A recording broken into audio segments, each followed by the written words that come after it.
It's a vexed issue because you get the economists working for the Treasury, the Bank of England, and most of the establishments who say that before the referendum we were going to get a terrible recession immediately after the vote, and it didn't happen. And they're now saying it's going to be terrible over the next few years.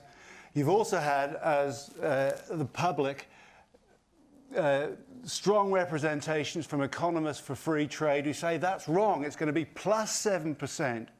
So who do you believe? I think you go for economists for free trade who said it's going to be better because they've got a better record. But even if you don't, I think as the public, what you have to do is go back to the basics and look at the maths. And the public's very good at this, and that's why democracy works. And what I say is on the 29th of March, if we have no deal, and I call it free trade, you will immediately be better off by £39 billion. And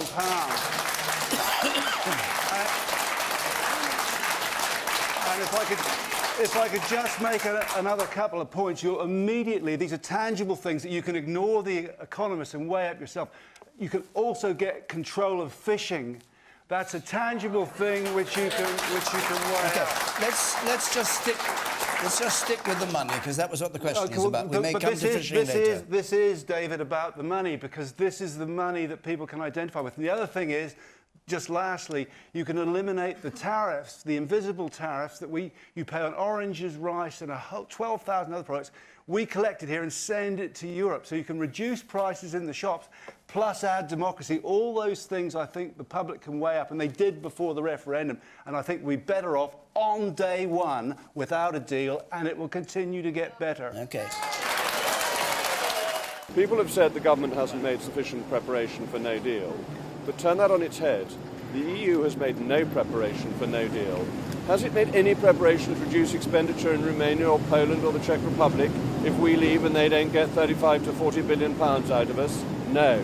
So the strength is with us as the deadline gets closer, because they desperately need our money. The EU is insolvent without a deal for the last 21 months of the multi-annual financial framework. So it's pressure on them, not on us. But it does appear that we're the ones making most of the concessions. Well, that shows that we know how to negotiate. The EU is digging its heels in. If we get to no deal, they're the ones who are in the briny, so to speak. I'm just going to bring in Jacob Rees-Mogg, who has joined us here. What is your message to Cabinet Ministers going in to read that document this evening, this draft text? What would you be looking for if you were in that room? Well, if what we've heard is true, this fails to meet the Conservative Party's manifesto, and it fails to meet many of the commitments that the Prime Minister makes. It would keep us in the customs union and de facto in the single market.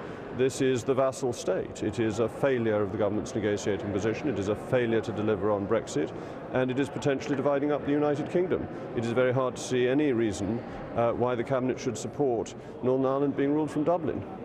Theresa May would say, I'm sure, that these have been difficult negotiations. It was always going to be a compromise, and no side is going to get exactly what they want, and you will not get exactly what you want.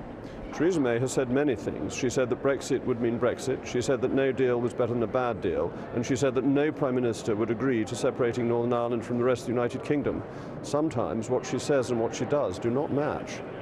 So what do you think she should do now? You think that no deal is now, the most likely option? I think she should stick to her promises and her manifesto commitments and her various speeches, which what we've heard of this agreement fails to do. I think trust in politics is very important. It's important the country can trust the Prime Minister, and if this document turns out to be accurate, then it will be very difficult to trust anything that comes out of Downing Street. Do you agree with some in the Cabinet who have said actually that leaving the EU is the most important thing? Come March, we have to leave and we can sort out our future relationship and other things at that point? The backstop doesn't allow us to leave the customs union without the permission of the European Union. So it's a lesser ability to leave under these arrangements than we currently have. That doesn't seem to me to be wise or to meet the requirements of what you're suggesting, of leave in any form and then settle the details. I mean, you showed a graph earlier which said, you know, but Mr. Davis, deal or no deal, and the no deal vote leads to sort of chaos. No, it doesn't. The no deal vote leads to going back and talking again. I mean, let's not kid ourselves. Okay, but let's just go back. If there's a leadership challenge now, is that not too close to the time? Like, why would you not say, look, if it's either between this deal or a possible staying in the EU as a Brexiteer, I would support the Prime Minister? And look, as what you say, is it too close to time? It depends on how long it takes, and who knows. I think probably if you had to have a leadership challenge, there are all sorts of risks in it, but I think it could be made short. But I think a much better option is actually put the thing to the House now. I mean, what's driving people is a fear that they're going to end up at Christmas with this vote, at which point you really are out of time, because, you know, if it's not clear by Christmas, you go back and negotiate again. You haven't got time to ratify whatever comes up. But don't.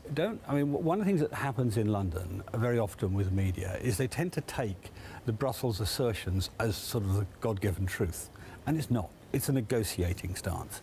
If we go to a no deal, it will be uncomfortable for Britain, but it'll be a lot more uncomfortable for some of the European countries. It'll be uncomfortable for Ireland, Holland, Belgium, and for parts of Germany. They lose a third of their car sales. So they will talk. You know, if Mr. Davis, what are the chances, do you see, of a no deal, but actually an inadvertently no deal? So that actually there's a constitutional crisis, Parliament doesn't approve, it kind of gets a little bit messy, and so there's a crashing out.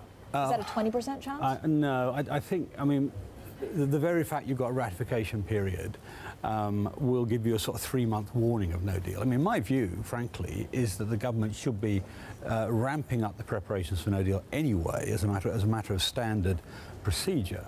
But there are also a variety of no deals. There's sort of bare bones no deal. So people keep talking about aviation risks. That's not going to happen. We're going to sort that out, whatever happens in whatever deal. Data risk, maybe a bit more problem, but I think we'll sort that out too. Mr. Davis, talk to me about, so if there are not enough letters, right? So if there's not actually a vote of confidence in the Prime Minister, would you support her? Is this a one-shot kind of, you either unsettle her now or you stick behind her? No, I mean, my view is this deal is no good. It's actually, from some points of view, it's worse than membership. And if it comes down to it, and it's between this deal that's being proposed and no deal, I would rather go for no deal. Now, she's talking to CBI today. They will be saying to her, oh, we like what you've got, because it's basically freezing everything in place.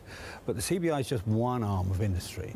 The businesses that should worry about what's been put in place are the business with innovation, with new businesses, with new, because the opportunities are going to be shut down by this deal. We're going to give the control of our regulations. Markets just don't want uncertainty, right?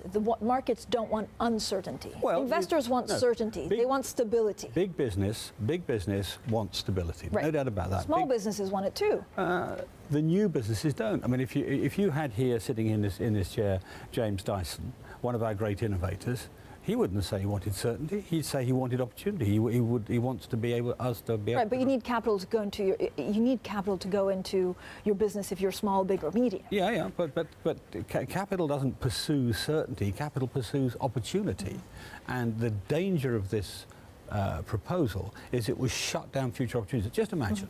We're good at artificial intelligence, we're good at genetics, we're good at life sciences. We're going to be world leaders in those areas. We are world leaders in those areas.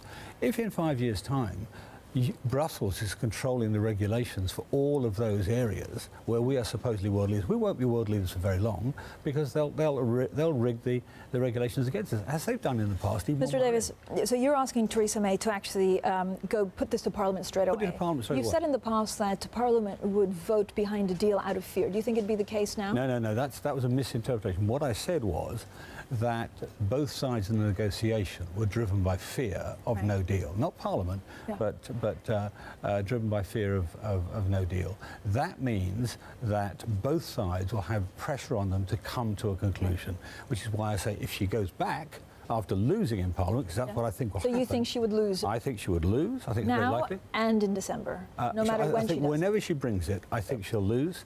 So better to get that clarified, crystallised now, so she can go back and talk to the Brussels.